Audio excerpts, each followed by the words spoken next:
We have seen your relationship with the Pakistani military evolve a lot within a very short period of time. When you were in power, you would say that you and the military are on the same page. And then we saw that you not only accused the top brass of conspiring your ouster, but also that the military didn't give you enough room while you were governing and they were calling the shots. What kind of a relationship do you think the military should have with the civilian government and with any political party? Well, first, let me just define what you mean by the military. Military means one man, the army chief. So the whole policy of military vis-a-vis their dealing with the civilian government depends on the personality of one man. So in this case, the positive side during our relationship with General Bajwa rather than the military, uh, when we were on the same page, which meant that we had the organized strength of Pakistan army to help us, and we worked together, and it was Pakistan was considered one of the success stories of the COVID-19. Now the problem was that General Bajwa favored some of the biggest crooks in this country and would not. Uh, he did not think corruption was this big a problem, and he wanted us to work with them. Work with them meant giving them immunity from the corruption cases. He had a very close relationship with Shehbaz Sharif, the current prime minister. And for some reason, he worked, he conspired, and this regime change took place. Well, he rejects those allegations. But my question is, if you come back in power, what makes you think things will be different? That the army that has consistently played a huge role in Pakistan would back off? The leading principle of the balance is that a elected government that has the responsibility, which people have mandated them through their vote, must also have the authority. You cannot separate responsibility and authority. So if the authority lies with the army chief, responsibility lies with the prime minister, no management system works. But do you believe it could be different next time? And if you don't believe it's going to be different next time, why do you want to run for election? It can be. It can be because Pakistan is evolving all the time. And I'm sure amongst the new military leadership, there's a realization that this experiment of regime change has gone wrong. Pakistan the economy has gone into a tailspin. We are facing the worst crisis in our history, the economic crisis. But not just that, the governance crisis. And there's no way to get out of this. The only way is that we have a paradigm shift from the way Pakistan has been run. You've been agitating for elections for almost 10 months now, but you've also said that you don't believe the next elections are going to be free and fair. Will you accept the results of the elections if your party does not win a majority? They have completely destroyed the credibility as an impartial election commission. There won't be free and fair elections, but there will be elections. But will you accept the results in case your party does not win a majority whenever the general elections happen? That's premature to say, how can I say right now the extent of rigging they'll do? There was a local government election in Sindh. All the political parties rejected the local government election. All of them. There will be rigging, but to the extent, I can't say right now. Let's talk foreign policy. Do you believe that the Afghan Taliban government is friendly to Pakistan? Well, firstly, whatever government is in Afghanistan, Pakistan must have good relationship with them. I tried my best with the Ghani government because our interest is that having a good relationship with the government in Kabul means that we have a 2,500 kilometer border with them.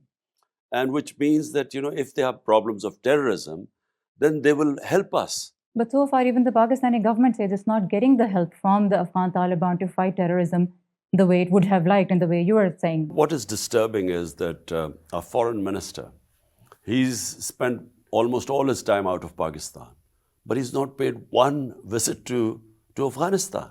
I'm not saying it's going to be easy, but do we want a repeat of what happened to Pakistan from 2005 onwards to 2015, where Pakistan was going under, suffering from terrorism all along the Afghan border? So I think we are not in a position to have another war on terror.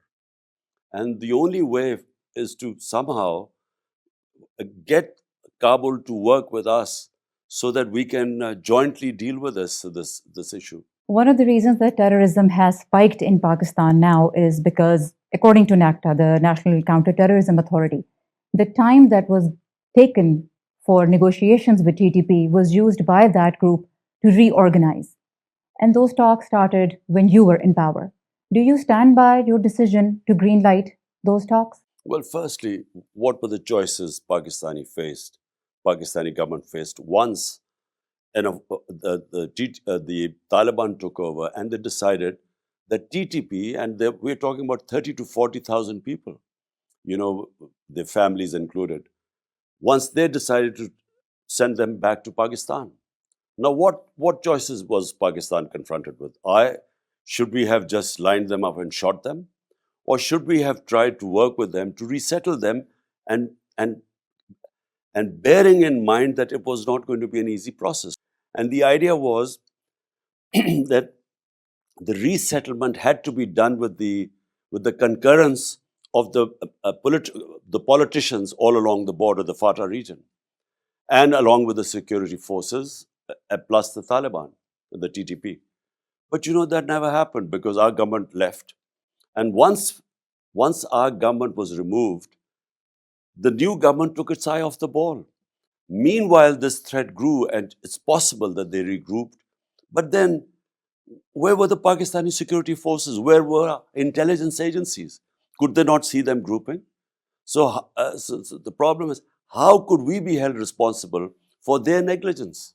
Throughout last year, at pretty much every rally, your narrative was that the US conspired with your political opponents to remove you from office. If you come back into power again, what kind of challenges do you see in repairing your relationship with Washington? Well, firstly, international relationships should not be based on personal egos. They should be based on the interest of the people of your country. So the people of Pakistan, their interest is that we have good relationship with the US being a superpower, and our biggest trading partner. I mean, Pakistan exports more to the US than any other country. Whatever happened now, I mean, as things unfold, it wasn't the US who told the Pakistan. It was, unfortunately, from what now evidence has come out, it was General Bajwa who actually somehow managed to tell the Americans that I was anti-American.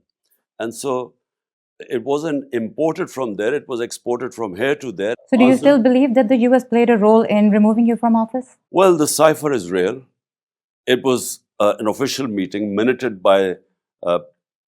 both sides, between Donald Lu, the Undersecretary of State to South Asia, and the Pakistan ambassador. And this was brought to the National Security Council and our cabinet, the minutes of the meeting. Having said that, it's in the past. We have to move on. It's in the interest of Pakistan to have good relationship with the US, and that's what we intend to do. A little bit about human rights. I was reading your interview that you gave to the New Yorker, and when you were asked about your stance on the Uyghur issue, the Chinese treatment of its Uyghur Muslims, you said that you didn't essentially call China out for its abuse of the Uyghurs because it would cost Pakistan a lot because Pakistan relies very heavily on China. Does that mean that when you speak for Palestinians or for Kashmiris, it's because it's easy to do that because there are no serious political consequences for Pakistan? Is this how a country should manage its moral positions? Remember, the Prime Minister of a country, his main responsibility are his own people. So you do not want to make statements, moral statements about other countries, which would affect the lives of your own population. So I'll give you an example. We were told to take position on Ukraine. We decided to stay neutral. The Russian invasion to Ukraine. India decided to stay neutral, being a strategic partner of the US. Why? Because India sensibly thought about its own people. It got oil from Russia at 40% discount. So by actually taking sides, you can actually affect the lives of your own people. So my responsibility as a Prime Minister were the 220 million people of my own country. And it's exactly what the Western countries do. They don't take positions where it hurts their economic interest. Kashmir, the United Nations Security Council has passed resolutions on Kashmir. That's a disputed territory. India took over Kashmir unilaterally. No response from the Western countries. because India is a strategic partner. So, you know, countries like us who have large populations that are hovering around the poverty line, we at least do not have the luxury of making moral statements.